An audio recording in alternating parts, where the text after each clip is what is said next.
Hi, everybody. This is Rose of Sharon, and I'm back again with another book review. I just recently read The Dark Secret of Weatherend by John Bellairs, and this is an Anthony Monday book. And unlike Johnny or Lewis, Anthony has both of his parents, but it seems that he doesn't really have a good relationship with either one of them. They seem to be extremely passive, or they tend to show annoyance with him, which is actually kind of sad. And John actually goes into this when he's writing about their characteristics, and I thought, these are horrible parents. I mean, no offense to Tony's parents, but they're terrible people. It sort of reminds me of Molly's dad in Epitaph Erased, just how mind-numbingly idiotic he is. He just does not understand his daughter. I mean, he means well, just like Anthony's parents mean exceedingly well, but they just don't have a clue in consideration of his interests or what he's doing, or even I guess Miss LL's, I guess is the best way you can pronounce it, because it's ENELLS, and I think it's Elio, or maybe it's EL. I'm not sure how to pronounce her name, to be honest with you. It's just a very strange surname. But she comes out like Florence does in the original, and she's a very feisty woman. She's a kick butt Scrabble player, and she actually plays for blood, and she is extremely smart. She's clumsy, but she's very smart, and she's kind of scatterbrained at times, but she's very loving, and she's very lovable, and she cares an awful lot for Anthony, and it seems like she's the only one who actually gets him, and they connect, and they have a good relationship. It's a running theme within all of Bellairs' books that he has people that are not of true, well, Lewis, it actually is different because it's his uncle, and he's related to his uncle. It is a kin relationship. It's kinship, and he gets along really well. But with Florence is not related to him, and yet they have a very strong bond. So it's a very interesting dynamic. You can see these extended families and that thread running through, and it just depicts that even though somebody isn't a blood relative or not even related, they can still be a good parental role model to this character that's growing up.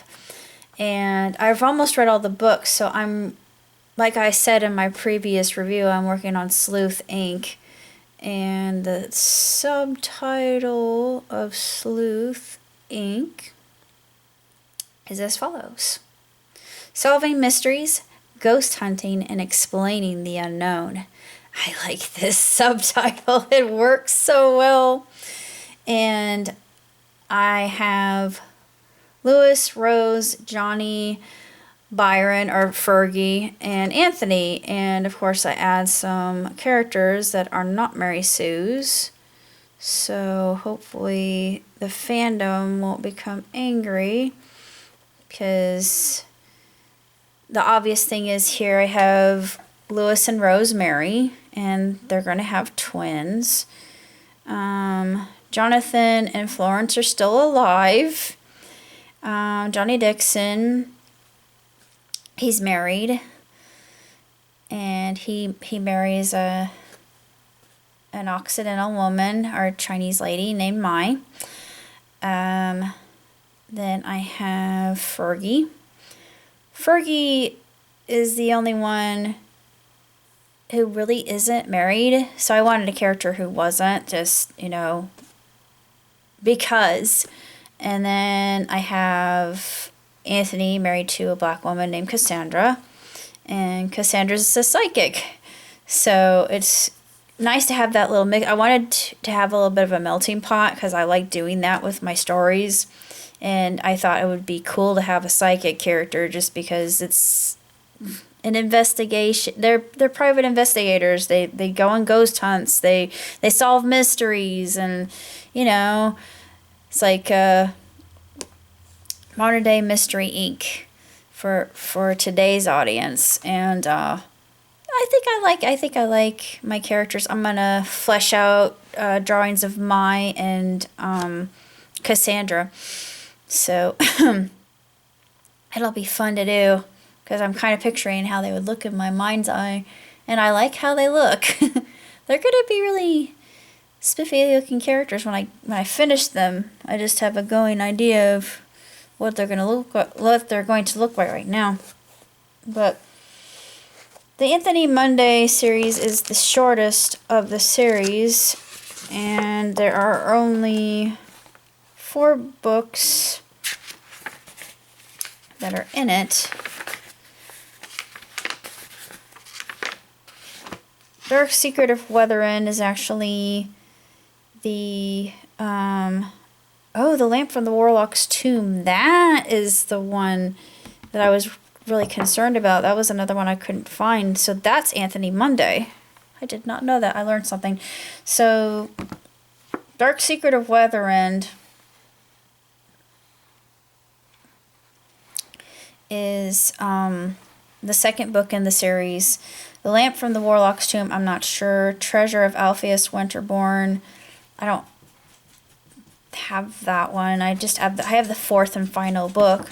So I'm intrigued to see how he actually puts it to a close. Because I don't think that Brad Strickland is actually writing any more Louis Barneville books, but with the advent of House of the Clock on the Walls, it just makes me think, maybe it just revamped a whole series, and we have been given the green light for Rose Rita, even though they did make Rose Rita black, which it really doesn't bother me that they whitewashed a character. I mean, it kind of irritates me when they do that. I mean, for PC reasons.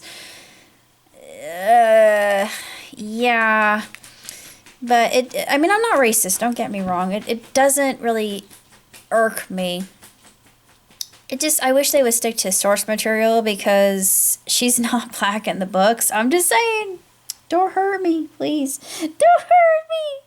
But despite that, it's one little nag I have. I do not like whitewashing at all. I think it's unnecessary. It's just stupid and fickle and petty and just reverse racism and really quite dumb. But beyond that, I actually do like Rose Rita a lot. She's probably one of my favorite characters other than Florence. And Florence, she's the main reason Jonathan's an exceptional character. He's extraordinary. He's phenomenal. And the House of the Clock on Its Walls, and of course Jack Black, I love him. He does such a great job. He was perfect. I mean, he really was for Uncle Jonathan, in my opinion.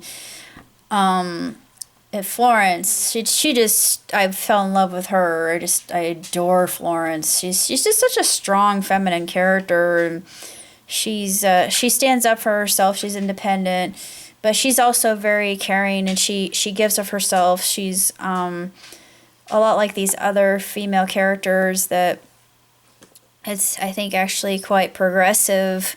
So I enjoy that, and that's what I want Mai and Cassandra to be, and I'm going to be developing their characters more so I don't get,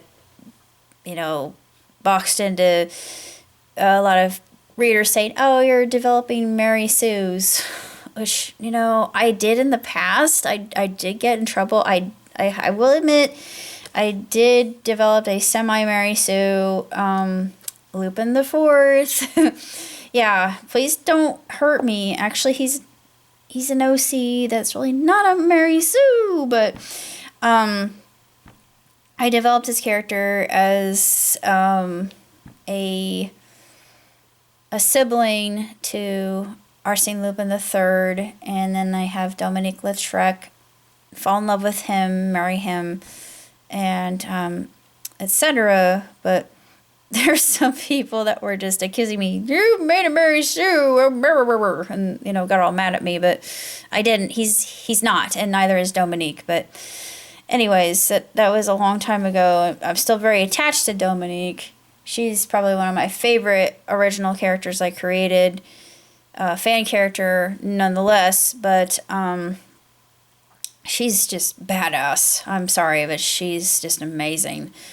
But I really don't have a lot to say about the book itself, although the main character, the main villain, is quite disturbing. And we learn a lot about how, psycho he really is, and just how other people in the town, and this Minnesotan town, are really getting their hackles piqued or pricked due to the fact that they just don't trust this man, and for good reason.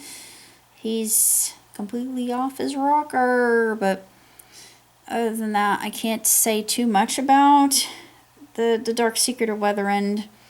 No, it is, and it's in the essence of Bellaire's book. It holds true to the whole formula of let's scare people half to death and keep them on the edge of their seats and suspend them from heights unimaginable until they cry out, "What now?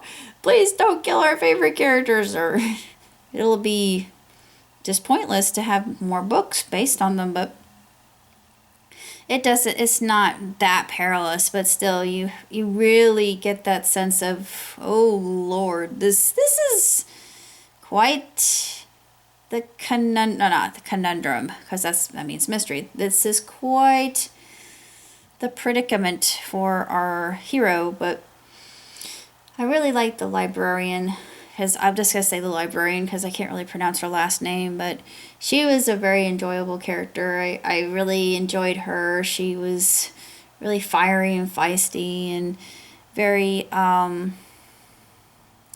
very compassionate, and she was always there to soothe Anthony in his time of duress. So she shows a lot of matronly qualities, which is something I really like about Bellaire's and how he writes. And he'll write adults one of two ways. He'll write them to the point where they just don't have one iota of lick of good sense in their brains. They just don't have any mother wit, which is also known as common sense. That's what my dad used to call. That's what my surrogate grandfather used to call just logic or rationale. Good going street smarts, that sort of thing. Can't really say that much else other than I loved it. It's woefully short. It was a little bit longer for Bellaire's book, I think. 182. It was almost 200 pages, which is not common for a Bellaire's book. But with all that said, I have nothing else to say. So until next time, live long, prosper. John Tutti. You are